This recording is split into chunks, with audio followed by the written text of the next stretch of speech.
昨儿这丫头问我说：“妈，咱们趁夏天还没有过去，要不要弹打铁来个大脑壳？”然后我问她为啥呢？她说：“因为今天我的汉语老师教我一个词儿。”天热扎铁。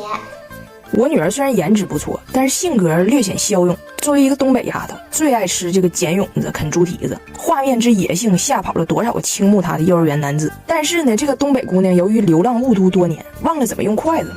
她吃这玩意儿还非得用刀叉。还有她的衣品，裤衩子玩的就是一个普天同庆，就是撞色，还特别喜欢模仿她姥拍景点照，就是去寻找一种赫本农家乐的感觉。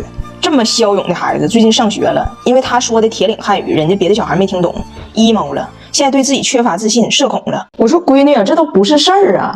当别人认为你的口音偏远，听不懂你说话的时候，唯一一个解决方式就是把他们全带跑偏。因为我们东北人其实一直不是改不掉口音，我们只是觉得自己没有口音。妈对你现在已经相当满意了，你是要智商有智商，要情商有情商，而且现在回国了，营养也跟上了，还有妈给你准备的爱塔美露原奶，超高 DHA 含量，我当时就是看中了爱塔美这个含量贼拉高，还有这个共生元组合，让你自护力更强，将来和你爸一样做个蹦床苗子。听着没，姑娘，自信很重要，到时候你就歘出你那帮小同学，在气质和智商这个领域，咱就是一个。那你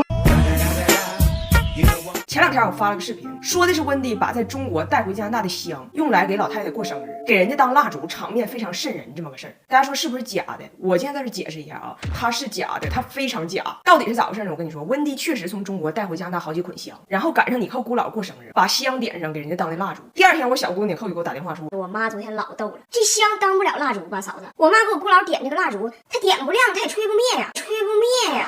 我一听天降素材，我说这事儿太好笑了，但是就靠我嘴这么说，他根本就反映不出来这个好笑的程度，就无法用画面呈现。我就跟温迪说，温迪，我求求你，我拜托你，你把昨天的情况给我再拍一遍，情景重现。温迪说那拍不了，姑姥走了。我说这死心眼儿呢，大街上随便找老太太。温迪说哎妈，你当铁岭呢？那加拿大这地方，你街上随便找个人都费劲，还随便找老太太。俺家这条街6栋楼10个人，我是最老的。我说咋这么死心眼儿呢？你家这条街上没有，你就去下一条街上，越老的越好。温迪说俺家下一条街是殡仪馆，找老太太是容易，往回领难，往回领难。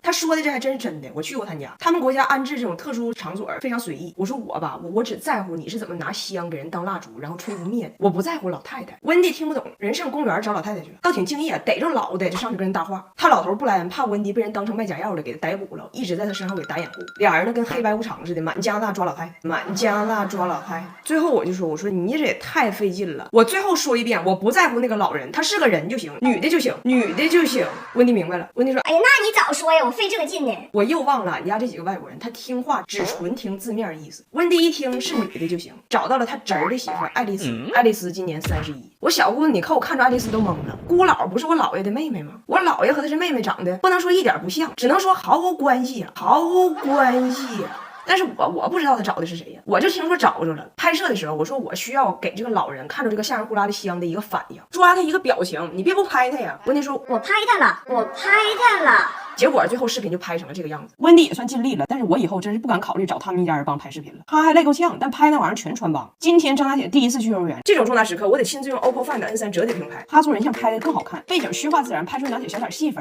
还能同时打开3个全屏应用，导航回家同时可以点外卖回信息。饭点好了，马上到。张大姐经过很多波折，今天终于入园了。他们班加上她一共3孩子，一个叫Dylan，一个叫威廉。拿铁进屋跟人说话，人家没吱声。老师说拿铁另外2个同学都刚刚2岁，还不咋会说话，语言萌芽期，你要多跟他们说话啊。张大姐说行，然后非常淡定的屋里扫视一圈。这时候我就得走了，我以为我走她肯定得哭，她姐当年整整哭了1个星期。结果我说妈妈走了，你是最坚强的哦。她看我一眼，一摆手，连正脸都没给。2个小弟弟刚学说话，所以你要注意点你的口音。假这个，你不要跟他们说东北话。学谁呀？我爷爷，我爷爷。今天贾耀达过生日，他最近新结交的一群小朋友要一起去滑冰，我和他爸也带他去。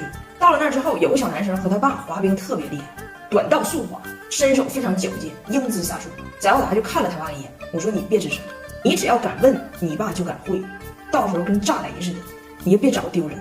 我俩以为能躲过这一劫呢，结果我大胖媳妇人自己上去，还跟大家报个幕。我跟他们父子的兵种不太一样，我练的是花滑，我拼的不是速度，是那种就是更复杂的、更有表达的东西。羽生结弦知道吗？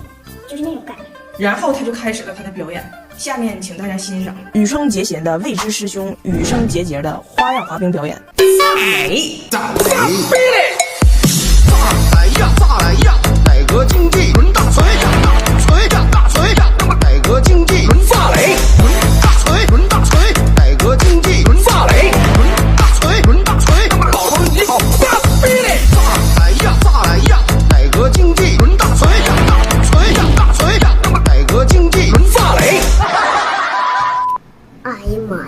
我说这是一种什么花样滑冰呢？他说花样滑冰讲究一个跳一个转，跳有没？转有没？你说他啥也不是吧？他有一点莫名的童子功在身上。你说他滑得好吧？又感觉那童子功让童子尿给憋着了。然后我就问他，我说你说实话，你为什么要上去？渤海都震了，没有人强迫你。你说周围一圈人站那笑话你，你不觉得丢人吗？我老公说那有啥的？你看跟谁比呗？你非找那个比我厉害的，那永远有。那我还不跟他们比呢。今天在我女儿过生日之际，我是在用实际行动向她示范，你做的所有事儿都不是为了达到别人的标准和期待你才做的。我被他们笑话了能咋的？我把他们惊艳了又能咋的？一会儿试尖的时候能多打个蛋呢。我滑的挺开心，你挺开心，女儿挺开心，完事儿了呗。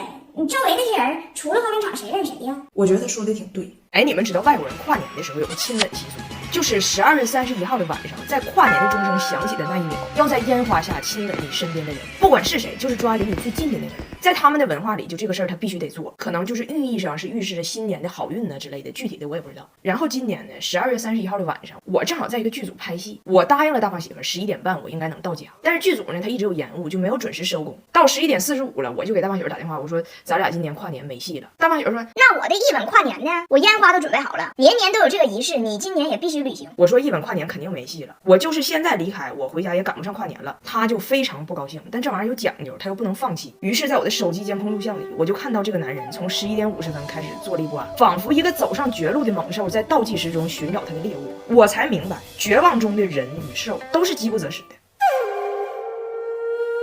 他可有心眼了，为了不打草惊蛇，他11点55开始坐下跟我爸瞎聊天。为了让敌人卸掉防备，他搬起自己脚丫子给我爸看，问我爸：爸爸，为什么我的灰指甲开始歪着长了？我爸还低头仔细给他看呢，说：你这灰指甲就是今年下半年开始有点往北长了。已经正好了。他利用着我爸对他灰指甲的关切，11点59分59秒，把老丈人一吻跨年，一吻跨年。喂，我离得远点。好，喂，过年好。哎呀，为什么？亲完之后发现忘记了烟火，于是他点起了烟火，在绚烂的烟火中把老头又亲了。过年好。